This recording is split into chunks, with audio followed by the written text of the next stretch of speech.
Baik, selamat siang. Assalamualaikum warahmatullahi wabarakatuh. Ayah bunda, sahabat RSKI Asadewa.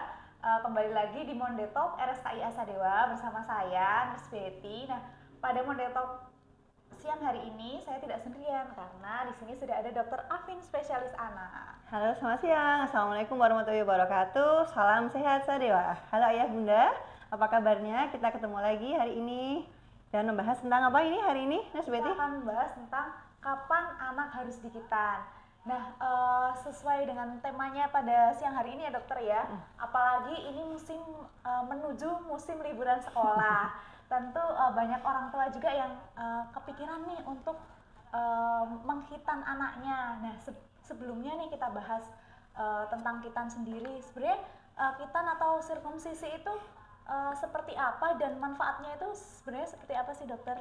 Ya, jadi sebelum kita bahas, sebetulnya topik ini sering sekali ditanyakan oleh para ayah bunda ketika poli ya biasanya ya. Kapan boleh disunat ya dok gitu anak saya gitu. Kalau saya sudah boleh gitu, terus jawabannya saya belum tega gitu mesti gitu ya. Sebenarnya ada nggak sih batasan usianya? Nah, sebelum dibahas itu, sunat sendiri itu apa sih gitu? Sunat itu sebetulnya adalah metode untuk satu cara adalah untuk memotong kulit bagian luar kelamin laki-laki atau yang disebut dengan penis itu. Nah, kulitnya sendiri namanya periputium kalau secara medis itu sampai kepala penisnya itu atau bagian penisnya depannya itu terlihat. Nah, tujuannya ya pasti banyak ya tujuannya supaya lebih mudah dibersihkan. Dengan lebih mudah dibersihkan itu nanti akan banyak manfaatnya nurse gitu. Iya. Biar mencegah infeksi juga ya dokter ya kalau Salah satunya mudah dibersihkan juga. Oh ya, ternyata yang dipotong itu kulitnya ya ayah bunda, bukan penisnya. Jadi mungkin di sini ada yang kepikiran dipotong penisnya mungkin ya. Ya tentu bukan. Bukan karena itu dipotong kulitnya supaya mencegah bakteri masuk ke penisnya seperti itu. Nah, jadi nanti selain mencegah infeksi, yang pertama karena mudah dibersihkan, dia mencegah infeksi saluran kemih karena aliran urinnya juga lebih lancar, aliran pipisnya. Kemudian dia juga akan menghindarkan dari infeksi bakteri, misalnya tadi seperti yang disebutkan, dengan menghindarkan infeksi bakteri dia juga meminimalisir peradangan. Kemudian dia juga bisa mencegah terjadinya kanker pada penis itu sendiri ya gitu. Nah, ternyata banyak manfaatnya. Banyak sekali berarti ya dokter manfaatnya. Berarti kalau ada yang masih punya pendapat nggak perlu dikitan, tentu itu menjadi sesuatu yang bahaya ya. Sebetulnya ya jadinya kurang menguntungkan bagi si anak. Kurang menguntungkan bagi si anak. Ya. Nah, jadi bisa menjadi insight untuk ayah dan bunda untuk merencanakan sirkumsisi atau kitan untuk anaknya. Nah, tadi kan kita sudah mendengar manfaatnya sirkumsisi itu seperti apa.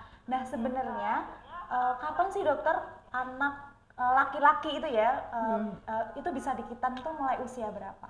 Ya, jadi untuk pilihan usianya sendiri sebetulnya boleh di usia berapapun, Nurse Betty. Ayah bunda juga boleh, ayah bunda di usia berapapun, mau masih newborn pun juga boleh gitu. Cuma nanti akan ada pertimbangan-pertimbangan tertentu pastinya, kultur terutama mungkin ya, budaya masyarakat sini, kemudian pertimbangan mungkin masih ya tadi itu nggak tega atau yang lain, tapi sebetulnya ada positif negatifnya sendiri sih sebenarnya. Kalau misalnya masih bayi, nanti pastinya si bayi itu belum bisa melawan pastinya ya, masih nurut ketika dilakukan sunat itu sendiri. Sebenarnya bisa dilakukan dengan lokal anestesinya jadi cuma lokal aja, nggak perlu yang general. Kemudian kalau misalnya orang tua belum tega, dilakukan di usia yang lebih tua, di usia anaknya lebih tua lagi, mungkin satu mencari waktu ya karena anaknya udah sekolah misalnya. Yang keduanya perlu dibujuk karena si anaknya sudah mengenal rasa nyeri, apalagi kalau sudah sering imunisasi, baru ketemu dokternya aja sudah nangis gitu, apalagi nih mau disunat, belum lagi dengar dari teman-temannya misalnya seperti itu. Dan waktu dilakukan tindakan sendiri biasanya dia sudah bisa melawan, geraknya udah lebih kuat seperti itu. Nanti untuk pertimbangan usianya terserah orang tuanya, tapi kalau dilakukan di usia berapa bisa dilakukan di usia berapapun. Oh, bisa dilakukan di usia berapapun ya dokter. Yeah. Itu tergantung pilihan orang tuanya masing-masing. Betul. Mungkin ada yang tega atau siapnya di usia berapa, karena nggak semua orang tua itu siap melihat anaknya nangis seperti itu ya dokter ya. Tapi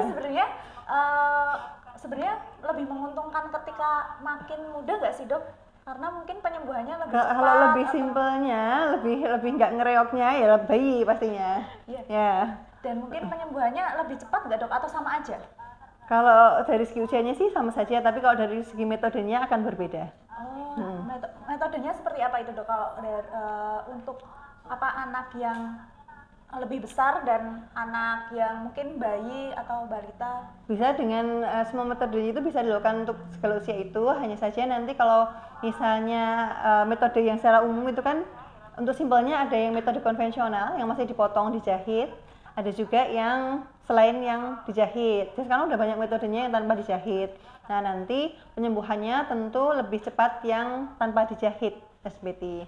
Jadi nanti kalau biasanya kan kalau zaman dulu tuh anak habis disunat dia harus tinggal di rumah beberapa hari. Makanya orang tuanya memilihkan ketika musim liburan sekolah. Gitu ya. Tapi sekarang sudah nggak perlu kayak gitu lagi. Ternyata sekarang sunat nanti sudah bisa pulang gitu. Jadi nggak perlu mondok lagi gitu. Terus penyembuhannya ada yang cuma sampai 3 hari atau 1 minggu itu sudah bisa. Tapi kalau yang metode seperti misalnya konvensional yang tadi dipotong manual kemudian dijahit, itu masih butuh beberapa minggu untuk penyembuhannya. Kemudian dia juga rasa nyerinya mungkin masih lebih terasa dibandingkan yang non jahit. Kemudian masih butuh waktu untuk memulihkan dari misalnya pembengkakan, kemudian dari peradangan, rasa nyeri terutama yang jadi keluhan ya biasanya itu sih nurse. Kalau untuk yang metode non jahit penyembuhannya lebih cepat, resiko nyerinya lebih kecil, resiko infeksi lebih kecil, penyembuhannya itu butuh waktu beberapa hari aja, sama nggak perlu rawat inap. Tuh. Jadi ini ya dok, udah nggak perlu nunggu musim liburan lagi ya. Iya betul ya. Zaman sekarang ini perkembangan zaman sudah modern, sudah mempermudah kita tentunya. Betul, dan zaman sekarang malah lebih banyak yang bayi-bayi sudah disunat. Oh iya, ya, betul ya. Dan untuk ayah dan bunda yang ingin bertanya tentang metode kitan atau tentang kitan atau sirkumsisi itu sendiri, atau mau berkonsultasi langsung bisa tulis pertanyaannya di kolom chat dan nanti akan kita bacakan dan langsung akan dijawab oleh Dokter Afin spesialis anak. Di sini belum ada pertanyaan sepertinya dokter. Nah mungkin kita lanjut diskusi aja ya dokter. Nah beberapa anak laki-laki lahir dengan fimosis, mungkin agak banyak juga ini dokter kasusnya. Nah kira-kira sirkumsisi pada anak dengan fimosis itu seperti apa dokter? Oh iya, nah fimosis sendiri itu apa sih? Gitu mungkin banyak ayah bunda yang belum tahu ya fimosis itu apa. Nah fimosis itu kan kalau secara anatomis itu kan ada batang penisnya atau alat kelaminnya anak laki-laki itu tadi itu ya, kemudian ditutup oleh kulit. Nah dari kulit itu sendiri kan seharusnya dia bisa dibuka, ditarik ke atas, kemudian bisa juga dikembalikan lagi. Dan seharusnya nggak boleh ada kotoran yang nempel di kulitnya itu sendiri. Kalau dia ada kotoran yang nempel, dia membuat nggak bisa ditarik. Nah itu ada yang sejak lahir emang nggak bisa ditarik, ada juga yang karena kotorannya nempel jarang dibersihkan dia juga nggak bisa ditarik. Itu namanya fimosis. Nah itu sendiri fimosis itu kalau kita biarkan dia akan menimbulkan atau menjadi faktor risiko, salah satu faktor risiko terjadinya infeksi saluran kemih. Nah infeksi saluran kemih itu sendiri memang berbahaya nggak sih dok gitu kan kalau bertanya. Jadi infeksi saluran kemih itu kalau dari akibatnya sendiri bisa mengganggu pertumbuhan, meskipun nanti tidak bergejala pun kadang-kadang dia berat badannya tiba-tiba nggak naik gitu loh. Nah kalau misalnya bergejala, gejala yang bisa muncul itu apa aja? Misalnya demam bisa sampai demam tinggi, bisa juga disertai muntah, atau bisa juga nyeri saat pipis misalnya. Nah tapi ada juga yang nggak bergejala apa-apa, datangnya ke dokter itu karena berat badannya nggak bisa naik, ternyata kita lacak underlying disease-nya adalah infeksi saluran kemih. Nah itu ternyata ada fimosis. Nah itu biasanya kita langsung sarankan untuk segera dilakukan sunat atau sirkumsisi tadi. Nah saya jadi ingat mana kalau indikasi yang harus dilakukan sunat segera itu apa aja, nggak cuma fimosis ternyata. Apa aja itu dok? Iya, yang tadi fimosis itu kan yang kulitnya nggak bisa, kulupnya itu nggak bisa ditarik ke atas ya. Kebalikannya parafimosis. Parafimosis itu kalau kulupnya itu nggak bisa ditarik kembali ke bawah. Nah, itu jadinya dia menghambat aliran darah ke batang penisnya si anak. Itu kalau nggak dapat aliran darah, tentunya dia akan terjadi kerusakan jaringan dan banyak sel-sel yang menjadi mati di situ. Nah, itu merupakan gawat daruratan yang harus segera disunat kalau para fimosis. Justru Itu yang harus dianjurkan lebih cepat iya, harus segera dilakukan karena kalau enggak jaringan yang bawahnya itu rusak. Itu yang parafimosis.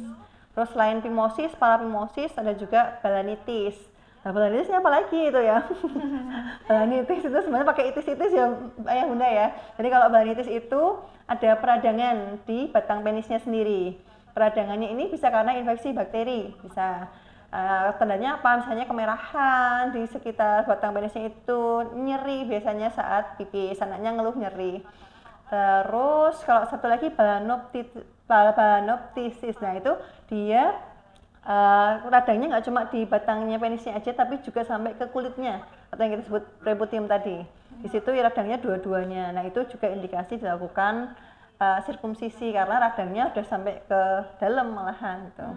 Berarti itu dianjurkan untuk segera disirkumsisi ya dok? Ya, baiknya. Oh ya, kadang beberapa bayi yang lahir itu ada kelainan juga, mungkin bukan kelainan ya dokter, atau masuk kelainan untuk mikropenis sendiri. Oh ya, kalau mikropenis ya ada kelainan berarti ya dari segi ukurannya ya. Memang kadang-kadang kita ketemu itu sih. Kalau untuk itunya sendiri yang tanya apa, Miss? Nah, itu perlu dilakukan sirkumsisi lebih dini atau tidak masalah kapanpun juga, itu sebenarnya gimana dokter? Oh itu sih tidak ada masalah ya, kalau kapan indikasi sirkumsisinya hanya saja nanti kalau masalah mikropenis itu kita perlu konsultasikan ke dokter anak yang konsultan endokrinologi. Nanti akan dilakukan observasi, pelacakan, apakah perlu ada terapi, misalnya penunjang seperti terapi hormon atau yang lain. Seperti itu. Ya. Di sini udah ada pertanyaan belum ya? Kita lihat. Kalau itu sih tidak ada masalah ya, kalau kapan indikasi sirkumsisinya. Kok belum muncul ya di tempatku? Kalau masalah mikropenis itu kita perlu konsultasikan. Nih ada pertanyaan ini dari dia_Tobi. Dokter mau tanya, untuk anak usia balita 2 tahun bisa dokter karena anaknya pecicilan sekali. Terus ada patokan minimal BB enggak dokter? Ya. Boleh langsung dijawab? Boleh dokter. Oh iya, oke. Untuk anak balita 2 tahun jawabannya bisa. Pak atau Bu ya ini ya, ayah atau bunda ya? dia_Tobi, oh ya. Bisa jawabannya, boleh dilakukan. Kalau untuk pecicilan sekali, nah ini yang terkait sama metode anestesinya sama metode sunatnya mungkin ya nanti ya ayah bunda ya. Sama patokan minimal berat badan nggak ada. Jadi nanti silahkan kalau nanti mau bertanya dulu ke Rumah Sakit Sadewa, sudah tersedia juga layanan untuk hitannya. Mau pakai metode apa silahkan ayah bunda. Ada yang konvensional, ada yang non konvensional nantinya. Ada yang bisa langsung pulang ya. Semuanya sih hampir memilih yang langsung pulang ya. Gitu, itu bisa jawabannya ya bunda. Tapi rata-rata sekarang metode sirkumsisi sekarang tuh penyembuhannya lebih cepat ya dokter ya. Ya. Perlu rawat inap nggak sih dok sebenarnya? Ya tergantung metodenya tadi itu. Kalau yang non konvensional biasanya rata-rata bisa langsung pulang one day care ya biasanya. Nanti dilanjutkan untuk perawatan di rumah dan kontrol seperti itu ya Iya, dokter. seperti yang sesar aja sekarang udah pakai Erax ya. Oh, iya. Udah lebih cepat sembuhnya ya, bagi sirkumsisi. Nah, mungkin dokter di sini ada yang bertanya lagi dari Kak Desi Sil. Dok mau tanya, anakku umur 13 bulan, berat badan 10,4 kilo. Apa normal dok? Udah 2 kali penimbangan ini hanya naik 100 on. Mungkin agak melenceng dari topik ya dokter ya. Hah? Berapa tadi? 13 bulan? 13 bulan beratnya 10,4 kilo. Oh ya, laki-laki atau perempuan ya?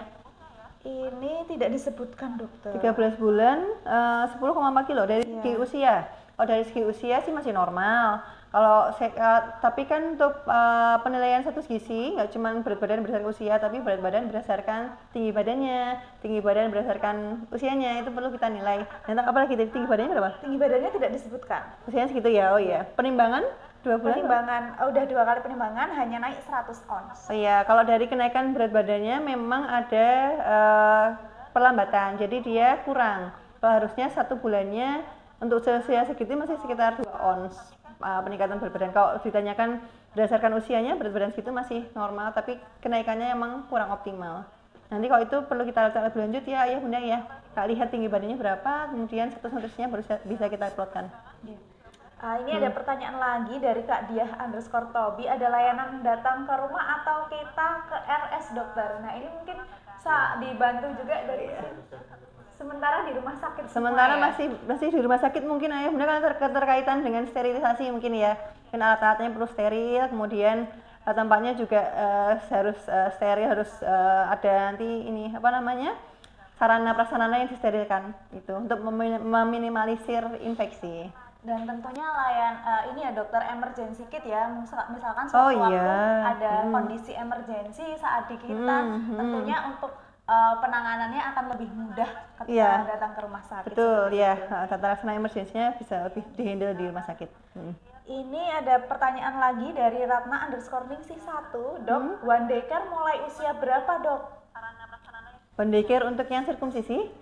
Kalau iya dok. Ya kalau secara teori, kalau yang metode non konvensional itu hampir semuanya sih bisa one day care ya, karena dia metodenya itu dilakukan dengan cepat, kemudian minimal perdarahan, minimal nyeri, sama tanpa dijahit, tanpa diperban, itu seharusnya bisa dilakukan di usia berapapun, tapi tergantung kondisi masing-masing si pasien ya. Kalau nggak ada komplikasi apapun, saya rasa sih bisa one day care.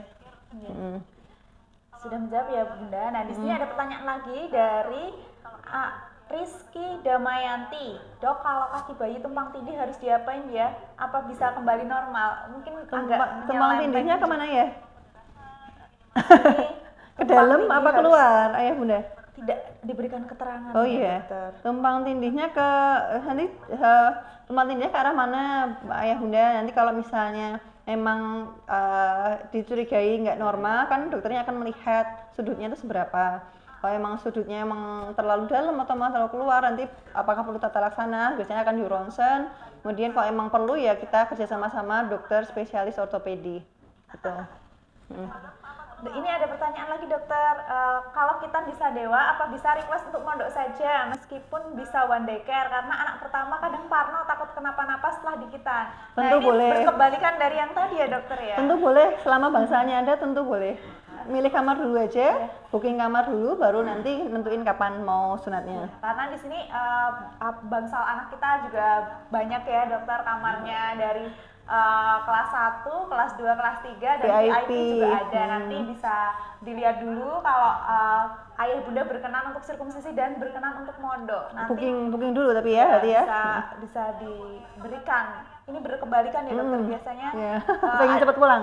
Cepet pulang, ini ada yang pengen mondok aja karena takut kenapa-napa, karena mungkin nggak semua orang tua juga bisa memberikan perawatan di rumah. Iya, repot kalau sendirian ya, apalagi kalau anaknya ngamuk apa. Iya, mungkin sebagai ibu baru atau ayah baru dengan anak pertama, itu mungkin perawatannya gimana, itu juga mungkin ini ya dokter ya, belum bisa paham. Nah, sebenarnya kalau untuk berkaitan nyambung dengan hal itu nih dokter, untuk perawatan atau pembersihan sendiri setelah sirkumsisi itu sebenarnya gimana sih dok? Kan dulu ada mitos katanya kalau setelah sirkumsisi jangan mandi dulu dan lain sebagainya. Nah itu gimana dokter? Ya kalau mitos jangan mandi dulu tuh kayaknya nggak cuma sirkumsisi ya, kayaknya habis imunisasi pun juga sampai sekarang masih pada nanya habis ini boleh mandi nggak ya dok gitu kan ya masih ya.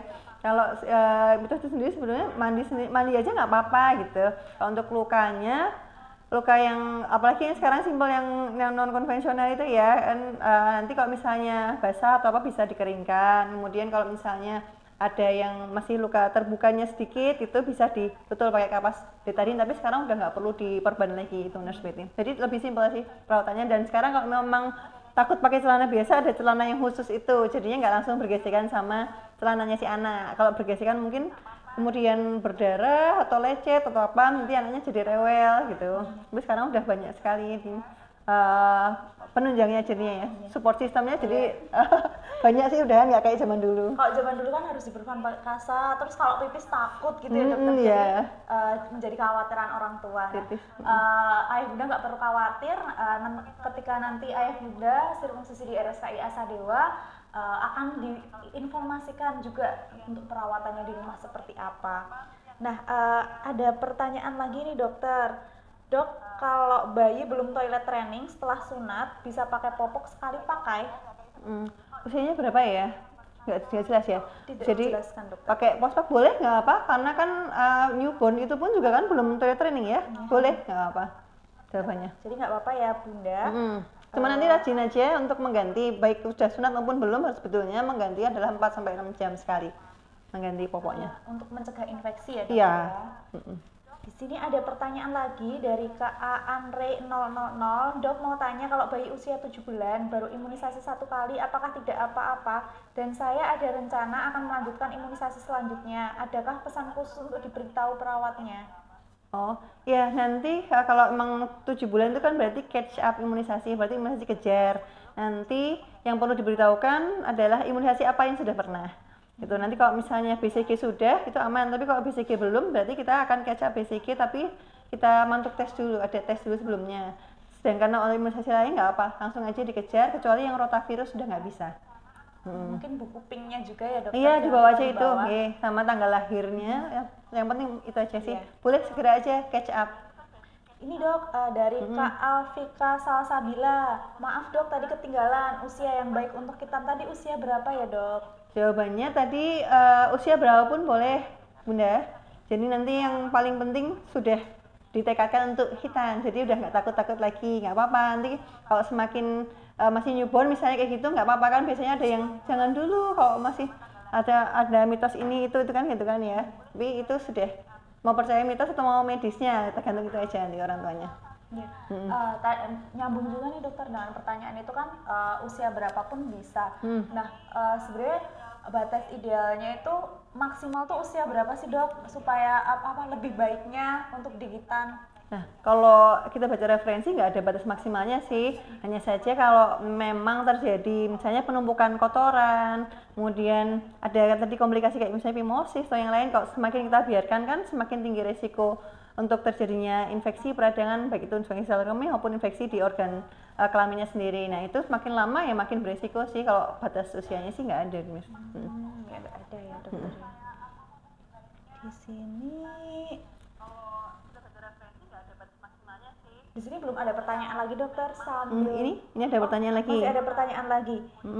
Apa saja yang perlu dicek untuk memastikan anak kita perlu segera dikitan atau harus segera dikonsultasikan ke dokter?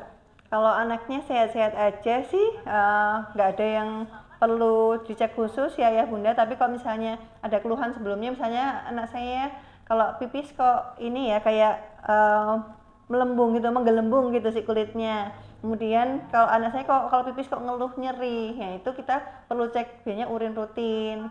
Kemudian kita lihat apakah dia pemeriksaan fisik nanti apakah dia phimosis atau bukan, paraphimosis atau bukan, itu perlu kita cek. Tapi kalau nggak ada keluhan apa-apa sih nggak ada pemeriksaan khusus sih biasanya. Nanti nggak apa langsung dilakukan aja gitu untuk sirkumsisinya. Tapi nanti mungkin akan ada pemeriksaan awalan ya mungkin ya, ada rutin tuh mungkin dilakukan ya. Karena kan terkait resiko perdarahan atau yang lain-lain itu. Terus tadi itu ada satu lagi kayaknya Nas, rotavirus kayaknya yang tanyain ya, tapi bukan sirkumsisi. Mana ya Dokter? Rotavirus yang kedua itu, rotavirus yang kedua maksimal berapa bulan ya Dok? Oh ya, tergantung jenis vaksin rotavirusnya ya Bunda. Kalau human vaksin rotavirus itu bisa usia maksimalnya 6 bulan, berarti sudah selesai 2 dosis itu di umur 6 bulan harapannya, nggak boleh lebih dari itu. Tapi kalau bovine rotavirus itu bisa sampai umur 8 bulan dia, tapi butuh 3 dosis, jadi di umur 8 bulan itu udah selesai 3 dosis harapannya itu. Sudah terjawab ya Ayah Bunda? Ya. Jika Bunda masih punya pertanyaan bisa tulis di kolom chat. Kita masih ada waktu kurang lebih 5 menit lagi sambil menunggu pertanyaan dokter. Tadi kan ini indikasi untuk diberikan sirkumsisi lebih awal. Nah sebenarnya ada nggak sih dok keadaan-keadaan khusus yang mengharuskan anak untuk ditunda sirkumsisinya? Ya, kalau yang perlu kita aware itu adalah satu, kalau misalnya anaknya itu punya kelainan pembekuan darah, itu yang perlu kita aware sekali. Misalnya apa, hemofilia misalnya, nanti dia harus ada payung perlindungan, karena kan anak hemofilia itu kalau misalnya terjadi perdarahan kita harus memasukkan faktor pembekuan darah yang mana yang dia defisiensi. Nah, kita masukkan itu, nanti ada perhitungannya sendiri SPT, ada persiapannya, kita cek dulu sebelum melakukan sirkumsisi. Dan nanti kita perlu siapkan AHF itu. Jadi itu AHF itu faktor yang untuk melindungi dia dari perdarahan itu sendiri. Kalau untuk yang overweight sih itu. Jadi lebih mempersiapkan ya dokter, bundanya untuk mempersiapkan agar kondisinya lebih siap untuk disirkumsisi. Terutama anak-anak yang dengan kelainan faktor pembekuan darah itu aja sih. Di sini ada pertanyaan lagi dokter. Ya. Kalau testisnya belum turun gimana ya dok? Usia 3,5 bulan. 3,5 bulan. Oh ya, kalau untuk testis yang belum turun berarti kan adenosensus testis ya. Itu biasanya masih kita observasi, tapi nanti ada batas waktunya. Ada baiknya diperiksakan aja. Nanti akan kita observasi. Kalau emang nggak turun-turun, ya kita perlu konsultasi lagi ke konsultan endokrinologi anak. Nanti apakah butuh terapi hormon atau tidak, ataukah hanya perlu observasi aja. Kadang-kadang emang pos lahir tuh ada yang belum turun langsung, ayah bunda. Ya. Kadang variasi normal juga ya dokter ya, atau memang kalau diraba manual mungkin subjektif oleh orang tuanya, jadinya belum turun, padahal kalau kita raba ternyata udah turun, gitu juga ada sih sebenarnya. Ini ada pertanyaan lagi dok, di luar topik dok. Kalau apa ya? Banyak ini ya yang bertanya di luar topik, tapi nggak apa ya dokter di sini karena udah ada dokter spesialis anak dari RSKI Asadewa. Nah, kalau batuk berdahak tapi jarang perlu terapi obat nggak ya dok? Tapi jarang. Oh perlu mungkin. Oh iya. Kalau batuk berdahak tapi jarang, perlu terapi obat nggak ya dok? Mungkin gitu. Ya nanti melihat kondisinya. Kalau kondisi yang bisa tidak diamati di rumah oleh orang tuanya, anaknya masih aktif atau enggak, masih mau minum enggak, ada demam atau tidak, mengganggu tidurnya, mengganggu minum makannya atau tidak. Kalau enggak ada gangguan apa-apa, boleh di terapi suportif aja, misalnya banyak minum atau mungkin diuapnya pakai misalnya air hangat, kemudian berjemur, itu masih bisa. Tapi kalau misalnya kok sampai ada gangguan kualitas tidur, gangguan kesulitan menyusu, sulit minum, kemudian anaknya sesak napasnya kayak terengah-engah gitu, apalagi ada demam, anaknya lesu, segera diperiksain aja. Nanti kita harus periksa fisik dulu apakah butuh obat yang apa, tergantung diagnosisnya. Tergantung diagnosis dan tergantung dari dokter anaknya juga ya. Lebih baiknya diperiksakan terlebih dahulu ya dokter ya. Kalau memang kondisinya memang, apalagi obatnya udah lama ya mungkin ya. Dokter, ini ada pertanyaan dari Kak Maria Mega. Dok, dari 4 metode yang ditawarkan di Sadewa, mana yang lebih rekomen, paling aman, dan minim trauma? Oh ya, 4 metode itu ya konvensional, TNR, klaim, sama satu lagi itu yang ini ya, apa namanya? Seal sama klaim ya, oke. Jadi kan kalau yang konvensional yang tadi saya ceritakan, yang mungkin masih dijahit, yang masih dipotong manual, masih perlu perban itu ya bunda. Kemudian yang metode yang lainnya itu yang tanpa jahit. Nah, nanti kalau mana yang paling rekomen, itu masing-masing pasien kan beda ya pertimbangannya. Satu, faktor penyembuhannya. Kalau penyembuhannya tadi seperti yang saya bilang, lebih cepat yang non konvensional. Kalau untuk perdarahan, nyerinya, kemudian pembengkakan, itu lebih minimal kalau yang non konvensional. Tapi kalau untuk kayak perawat inap atau enggak kan tergantung subjektif. Tadi kan sebenarnya boleh pulang kalau yang non konvensional, tapi ada juga yang pengen mondok, dan juga tergantung dari pembiayaannya. Nanti dilihat mana yang paling cocok dengan anggarannya. Nah, kalau untuk metodenya itu tadi kelebihan kekurangannya. Kalau yang lebih cepat mana prosedurnya dan juga penyembuhannya dan pulangnya ya non konvensional. Nah. Ya, berarti menyesuaikan setiap orang pertimbangannya masing-masing ya dokter ya. Jadi ya sama kayak imunisasi ada yang demam yang tidak itu kan ya. Tergantung pilihan masing-masing. Nah, tadi mungkin yang penyembuhannya lebih cepat yang non konvensional. Kalau yang mungkin agak lama tapi lebih murah itu bisa pilih yang konvensional. Tapi ayah bunda nggak perlu khawatir karena di RSKI Asadewa untuk ayah bunda yang kemarin putranya yang lahir di RSKI Asadewa itu mendapatkan promo khusus dari RSKI Asadewa. Bisa dicek di Instagram RSKI Asadewa, akan mendapatkan potongan harga atau harga spesial.